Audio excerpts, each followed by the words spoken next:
Assalamualaikum warahmatullahi wabarakatuh. Halo semuanya, apa kabar? Semoga dalam keadaan sehat walafiat. Selamat berjumpa kembali dengan Kimiaku Channel.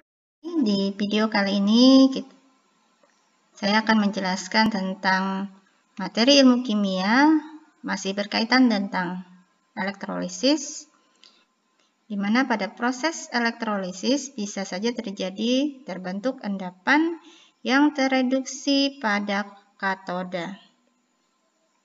Materi ini adalah tentang salah satu hukum yang berkaitan dengan kejadian yang ada pada elektrolisis suatu larutan, yaitu tentang hukum Faraday. Hukum Faraday yang akan kita bahas di video kali ini yaitu tentang hukum Faraday 1 dan hukum Faraday 2, serta bagaimana aplikasi penyelesaian soal yang berkaitan dengan hukum Faraday ini dalam penentuan massa zat yang dihasilkan dalam proses elektrolisis. Langsung saja kita mulai tentang bagaimana bunyi hukum Faraday yang pertama. Michael Faraday menemukan fakta bahwa banyaknya perubahan kimia yang dihasilkan oleh arus listrik berbanding lurus dengan jumlah listrik yang dilewatkan. Artinya semakin banyak listrik yang dilewatkan, maka perubahan kimia yang dihasilkan juga akan semakin besar. Kemudian fakta ini sebenarnya ditemukan sebelum sifat dasar dari elektron diketahui, dan kemudian oleh Faraday disimpulkan sebagai suatu hukum yang disebut dengan hukum Faraday. Itu yang pertama, yang menyatakan bahwa massa zat yang terjadi atau melarut selama proses elektrolisis berbanding lurus dengan jumlah muatan listrik yang melalui sel elektrolisis tersebut. Berikutnya kita akan melihat bagaimana bunyi dari hukum Faraday yang kedua. Dalam bunyi hukum Faraday kedua dinyatakan bahwa jika arus listrik dialirkan pada beberapa sel elektrolisis yang terhubung secara seri, jumlah berat zat yang dihasilkan pada tiap-tiap elektroda sebanding dengan berat ekuivalen tiap zat-zat tersebut. Nah, kedua pernyataan ini kalau nanti kita rumuskan secara matematika, hukum Faraday pertama bisa dirumuskan sebagai W sama dengan E kali F. Karena 1 Faraday itu setara dengan 96.500 kolom, maka rumusan hukum Faraday ini juga dapat dijabarkan menjadi W sama dengan E kali I kali T per 96.500. Di mana W tersebut adalah massa zat yang dihasilkan pada proses elektrolisis, kemudian E itu adalah massa ekuivalen zat hasil elektrolisis, dan E itu didapat dari AR per valensi zatnya. Kemudian F itu adalah jumlah arus listrik dengan satuan Faraday. Kemudian 1 Faraday itu adalah sama dengan 1 mol elektron senilai dengan 96.500 kolom.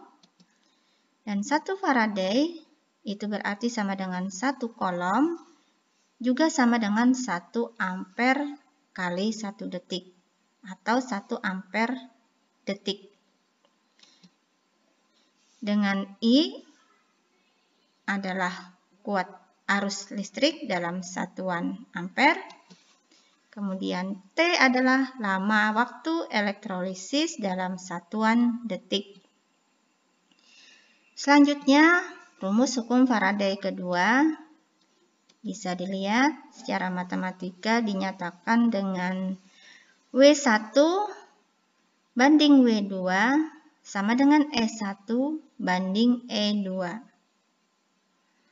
Di mana W1 adalah massa zat pada sel elektrolisis yang pertama, kemudian W2 adalah massa zat pada sel elektrolisis yang kedua, dan E1 adalah berat ekuivalen zat pada sel elektrolisis yang pertama atau zat yang kita beri indeks tadi 1, dan E2 adalah berat ekivalen zat yang kedua, yaitu zat yang dihasilkan pada sel elektrolisis kedua.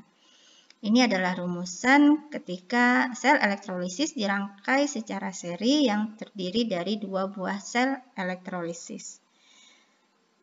Sejalan dengan ini nanti, kalau misalkan sel elektrolisisnya dirangkai secara seri sebanyak 3 buah atau lebih, tinggal mengikuti saja rumusan di sini. Kalau nanti ada 3, tinggal tambahkan nanti di sini W3 banding W3, kemudian di sininya adalah setelah E2 dituliskan banding E3 dan seterusnya. Berikutnya kita akan melihat bagaimana penerapan dari rumus hukum Faraday 1 dan 2 dalam perhitungan untuk menentukan massa zat yang dihasilkan dalam reaksi elektrolisis. Contoh yang pertama ini adalah contoh yang berkaitan dengan penerapan hukum Faraday pertama. Diketahui larutan AgNO3 dengan ArAg sama dengan 108, kemudian dialiri dengan listrik sebesar 20 ampere selama 1 jam. Berapakah gram logam perak yang dapat diendapkan pada proses elektrolisis tersebut? Sebelumnya kita akan tulis yang diketahui. Yang pertama, ArAg adalah 108. Kemudian perlu kita lihat valensi dari Ag itu adalah 1 karena AgNO3 berarti Ag di sana muatannya adalah plus 1. Karena ionnya adalah Ag+, maka valensinya adalah 1. Selanjutnya untuk arus listriknya adalah I sama dengan 20 ampere. Dan waktunya adalah 1 jam, kemudian kita jadikan dengan detik menjadi 3600 detik. Pertanyaannya adalah, berapakah massa Ag yang dihasilkan pada proses elektrolisis? Berarti simbolnya adalah WAG. Bagaimana penyelesaiannya kita akan lihat. Dalam rumusan tadi, untuk menentukan massa suatu zat dari proses elektrolisis berdasarkan hukum Faraday pertama ada dikenal dengan berat ekivalen, yaitu E. Nah, terlebih dahulu kita bisa hitung E dari Ag atau berat ekivalen dari Ag, yaitu ArAg per valensi Ag. Jadi EAg sama dengan Ar per valensi. ArAg per valensi Ag. Selanjutnya kita masukkan ArAg tadi 108 dibagi valensinya adalah 1. Jadi berat ekivalen dari Ag adalah sama dengan 108. Kemudian kita lanjutkan dengan menghitung berat Ag-nya dengan rumus W sama dengan E kali I kali T per 96.500. Dan kita akan dapatkan E-nya 108 dikali I-nya 20, kemudian dikali dengan T-nya tadi adalah 3.600, dibagi dengan 96.500, hasilnya adalah 80,58 gram. Inilah massa Ag yang dihasilkan dalam proses elektrolisis pada soal tersebut. Kita lanjutkan untuk soal yang kedua. Contoh soal yang kedua ini adalah masih tentang hukum Faraday pertama. Di sini diketahui pada elektrolisis leburan Al2O3 dengan ArO sama dengan 16, Al sama dengan 27, diperoleh 0,5 gram Al. Nah, berapa kolomkah jumlah muatan listrik yang diperlukan? Kita akan tuliskan yang diketahui. Kemudian sebelum kita jawab, kita coba kembali tulis yang diketahui tadi. Yang pertama adalah ArO sama dengan 16, kemudian ArAl 27, Dan karena AL, kita cari dari di sini diketahui Al2O3, berarti muatan Al adalah 3+. Sehingga valensinya Al adalah 3. Massa Al yang diketahui adalah 0,5 gram. Dan yang ditanya adalah berapa kolom muatan listrik yang diperlukan, atau simbolnya adalah C. Penyelesaiannya kita coba lihat di sini. Yang pertama kita tuliskan rumus untuk mencari massa tadi adalah WAL sama dengan E dikali F. Kemudian bisa kita jabarkan. WA tadi besarnya 0,5. Selanjutnya untuk E itu adalah berat ekivalen dari AL, kemudian I kali T per 96.500. Nah, I kali T di sini sama dengan kolom, karena satu kolom sama dengan 1 ampere kali 1 detik, sehingga satu kolom sama dengan I kali T. Kemudian kita jabarkan lagi AR per valensi untuk AL adalah, kita tuliskan di sini sebagai pengganti atau penjabaran dari rumus berat ekivalen yang E di sini, dikali dengan I T per 96.500. Dan kita akan dapatkan AL kita tuliskan 27, valensinya 3. Kemudian I kali T tadi adalah sama dengan C yang akan kita cari per 96.500. Kita selesaikan secara matematika, maka akan didapat C-nya adalah 5.361,1 kolom. Inilah jumlah muatan listrik yang diperlukan pada proses elektrolisis leburan Al2O3 untuk menghasilkan 0,5 gram air. Berikut ini kita akan lanjutkan dengan contoh soal penerapan dari hukum Faraday yang kedua. Di sini diketahui ada soalnya sejumlah arus listrik dialirkan melalui larutan AgNO3 dan larutan CuSO4.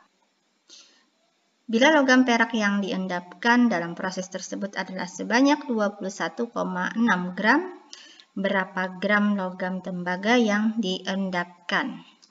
ArAg 108, ArCu 63,5. Kembali kita tulis dulu yang diketahui. Di sini ada beberapa hal.